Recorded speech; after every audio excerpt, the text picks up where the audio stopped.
శ్రీమాత్రే నమః. Welcome back to Latha Bhaskar vlogs అండి. నేనైతే పూజకు అన్నీ రెడీ చేసుకున్నానండి. ఇంకా పూజ చెయ్యలేదు. పూజకు దేవుడి దగ్గర అంతా రెడీ చేశాను. అనిపిస్తుంది మీకు అందరికీ ఒకసారి చూపిద్దామనేసి చూపిస్తున్నాను. దేవుడి దగ్గర మొత్తం పువ్వులు అవి ఇక్కడ ఊర్లో కదండి ఎక్కువ పువ్వులు దొరకవు, కొన్ని పువ్వులు దొరికినాయి. పువ్వులు అవి వేసి సిద్ధం చేశాను. అక్కడ మరి ఇక్కడ సమ్మక్క సారక్క దగ్గర కూడా పువ్వులు పెట్టుకొని రెడీ చేసుకున్నాను. దేవుళ్ళ దగ్గర అయితే రెడీ పెట్టుకున్నాను. ఇంకా ఈ దేవుడి దగ్గర అయితే అంత సిద్ధం అయిపోయిందండి. మరి అదే విధంగా ప్రసాదాలు కూడా రెడీ అయినాయి, చూపించాలి కదా మీకు.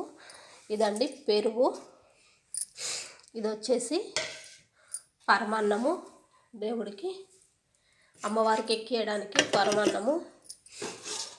ఇవి వచ్చేసి ఇవేనండి, ఇవి మెయిన్ గుడాలు. ఇవి వచ్చేసి కుడుములు బాగా ఉడికిపోయినాయి కుడుములు. ఇది వచ్చేసి వైట్ రైస్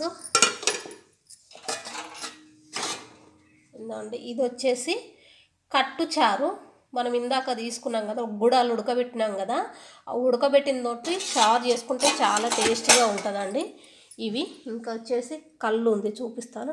మెయిన్ వచ్చేసి కళ్ళు అండి, కళ్ళు గుడాలు అంటాం. కళ్ళు శాఖలు పోసుకోవడం అని అంటారు, కళ్ళు గుడాలు పెట్టాలి అమ్మవారికి అని అంటారు. కళ్ళు, ఇది వచ్చేసి గుడాలు. ఈ రెండే మెయిన్ అన్నమాట. కళ్ళు గుడాలు అమ్మవారికి నైవేద్యము. ఓకేనా, ఇప్పుడైతే ఇవన్నీ సిద్ధం చేసుకున్నాము. ఇంకా దేవుడికి ఎక్కిద్దామా? ఓకే అండి, థ్యాంక్ యూ సో మచ్ అండి. పదండి ఇంకా దేవుడికి ఎక్కిద్దాం.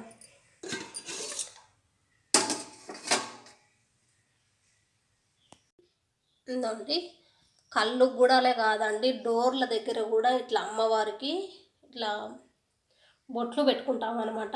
ఇదేమంటారంటే ఇడుపులకు బొట్లు పెట్టుకోవడం అని అంటారు అన్నట్టు.